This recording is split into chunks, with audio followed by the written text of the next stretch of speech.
Monsieur Volodymyr Zelensky, aux côtés de son homologue slovène à Kiev, fait une déclaration que nous autres nous pouvons considérer comme un aveu d'échec, un aveu d'impuissance, un aveu de tout ce que vous pouvez imaginer, de remords, de désolation et, n'est-ce pas, en quelque sorte, vraiment d'échec total du plan initial qui a été prévu depuis le début. Zelensky fait une déclaration phare. Nous ne voulons pas prolonger cette guerre. Et à Bruxelles, il avait fait une déclaration pareille. Nous avons tant de blessés. Nous avons des S qui sont partis à jamais. Et nous sommes fatigués. Nous ne voulons plus faire endurer au peuple ukrainien la situation qui se présente à nous. Et donc, nous sommes en train de préparer un plan de paix juste. Mais au côté, il veut se montrer aussi un chef digne, un chef de guerre, en disant il faut redoubler d'efforts de guerre sur le terrain, parce que M. Vladimir Poutine n'entend seulement que la raison de la force.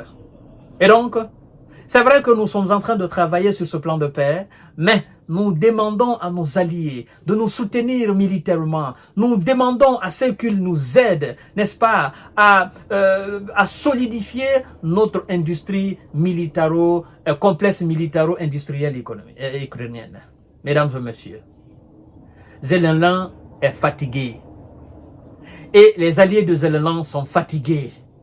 Ils ont compris qu'ils ne peuvent pas mettre ce grand ours à terre. Ils ont compris que l'ours pèse très très lourd. Ils ont compris que l'ours est très très fort. Ils ont compris que les canines de l'ours, n'est-ce pas, quand elles se resserrent sur vous, il n'est pas facile de les desserrer. Et exactement, nous allons voir tout à l'heure tout ce qu'il a eu à énumérer, mesdames et messieurs. C'est pourquoi, depuis le début, nous avons eu à dire, négocier, parce que vous êtes en train de jouer à la queue du lion. Et on ne joue pas à la queue du lion si on n'est pas le petit du lion. Il faut être sûr de soi pour jouer à la queue du lion. Aujourd'hui, c'est toute une autre histoire, mesdames et messieurs. Avant que je ne décortique les mots et expressions de faiblesse de M. Zelensky, laissez-moi vous répéter encore une fois, mesdames et messieurs et mesdemoiselles, abonnez-vous sur ma chaîne YouTube Kanté J Visionnaire le vrai, activez la cloche de notification pour avoir mes vidéos instantanément et abonnez-vous aussi sur ma page Facebook Infomonde pour éventuellement avoir nos émissions, les informations, les bonnes. Chères dames, chers messieurs, chères demoiselles, sans plus tarder, installez-vous confortablement. Nous ne voulons pas prolonger cette guerre, affirme M. Zelensky, mesdames et messieurs. L'heure est grave. Alors que la guerre se prolonge depuis maintenant 2 ans et demi, Zelensky a affirmé ce vendredi qu'il travaillait à un nouveau plan de paix. Il est fatigué, Zelensky est fatigué. Il est fatigué, il sait que c'est impossible. Le président Zelensky a dit vendredi travailler à un nouveau plan pour mettre fin à la guerre en Ukraine, tout en continuant de se renforcer sur le plan militaire pour pouvoir forcer la Russie à accepter une paix juste. Il est très important pour nous de montrer un plan de paix pour mettre fin à la guerre, qui soit soutenu par la majorité des pays du monde.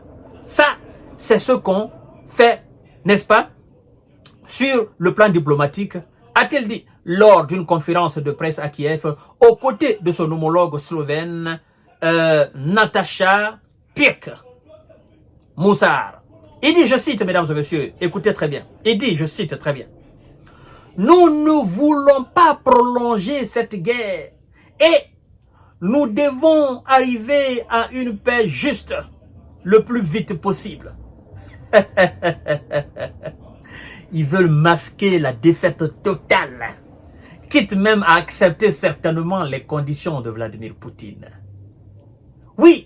Nous ne voulons plus prolonger. Les gens sont fatigués. Sinon, moi-même, je vais sauter. C'est ce que ça sous-entend.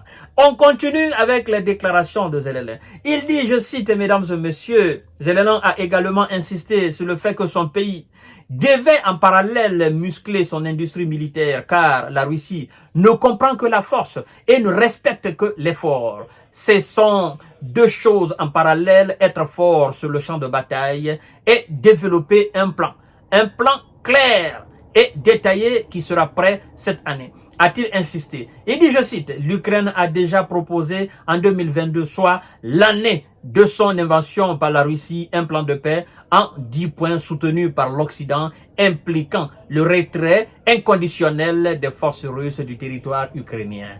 Plan de paix qui a été balayé d'un revers de main, n'est-ce pas, par les maîtres du Kremlin, et qui a été jeté à la poubelle comme un papier toilette. Voilà que la Chine s'est mêlée dans la danse en disant, nous avons notre plan de paix. M. Xi Jinping a envoyé son représentant légal auprès de M. Zelensky et auprès de Moscou et auprès des pays occidentaux. Ils ont considéré cela comme un plan de paix qui est pro-russe.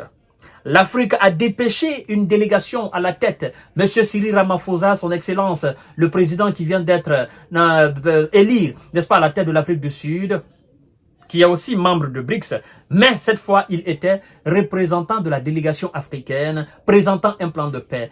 M. Zelensky et ses alliés ont considéré ce plan de paix comme un plan de paix pro-russe, un plan de paix qui manque de crédibilité. Et voilà que eux-mêmes, dans l'incapacité de mettre la Russie à genoux sur le plan militaire, parce que Vladimir Poutine avait annoncé que nos alliés, nos ennemis, nos adversaires doivent savoir qu'ils ne peuvent pas nous battre militairement sur le terrain.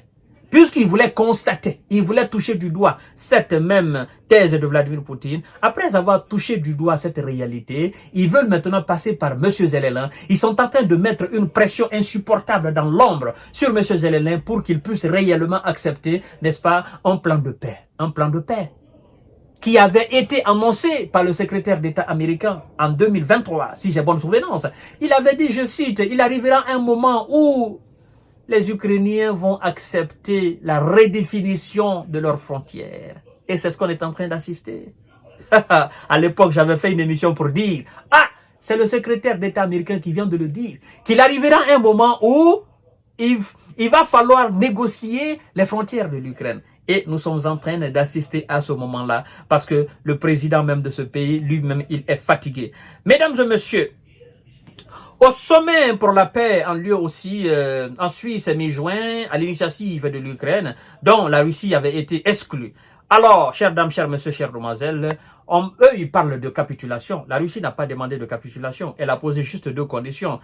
La reconnaissance des 4 régions comme maintenant des parties intégrantes de la Russie, mais aussi la non-adhésion de ce pays-là à l'Union européenne, parce que la Russie ne va jamais accepter ça, quitte à continuer l'opération spéciale militaire russe en Ukraine. C'est que les Occidentaux ont considéré comme une capitulation. Zelensky avait d'ailleurs dit, n'est-ce pas, ce jeudi à Bruxelles, que le plan sur lequel l'Ukraine travaille avec ses partisans devra être présenté lors d'un sommet second. Kiev avait indiqué que la Russie pourrait éventuellement y être conviée. Il dit, je cite, écoutez très bien cette partie, ça fait pitié. Nous avons de nombreux blessés et de morts sur le champ de bataille. Et parmi les civils, c'est pour ça que nous ne voulons pas que la guerre dure encore des années. C'est pourquoi nous préparons ce plan en commun pour le mettre sur la table lors d'un second sommet pour la paix, a-t-il dit. Le président russe Vladimir Poutine a avancé sa propre solution au conflit, que l'Ukraine, lui, n'est-ce pas, lui cède 5 régions orientales et méridionales, et qu'elle renonce à rejoindre l'OTAN. De facto, une demande de capitulation rejetée par Kiev. Nous avons de nombreux blessés et de morts sur le champ de bataille et parmi les civils aussi. Nous ne voulons plus prolonger cette situation. S'il vous plaît, aidez-nous. S'il vous plaît, aidez-nous. C'est ce que ça veut dire. C'est ce que ça veut dire. Mais aux côtés de cette déclaration aussi, vraiment, Monsieur Zelensky veut se montrer un bonhomme. Et on ne fait pas le bonhomme. face à la force. Il dit que la Russie n'a peur que des forts. Moi, je veux quand même poser la question de savoir quel fort effraie maintenant la Russie.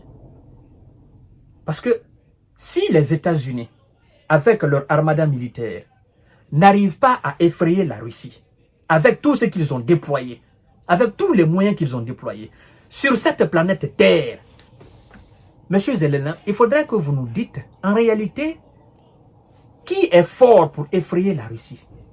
Si les États-Unis n'ont pas pu. En tout cas, ce n'est pas la Chine qui va le faire. De toutes les façons, la Chine est un allié de la Russie. Et ce n'est pas l'Europe qui va le faire. Ce n'est pas l'OTAN non plus.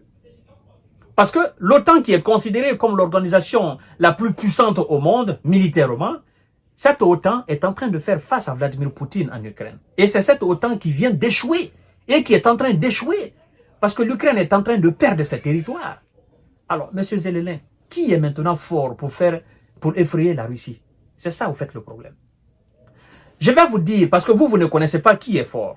Vous savez, M. Zelensky, qui est fort sur cette planète Terre pour effrayer la Russie et pour mettre un terme à l'opération spéciale militaire russe en Ukraine? Vous savez qui est fort?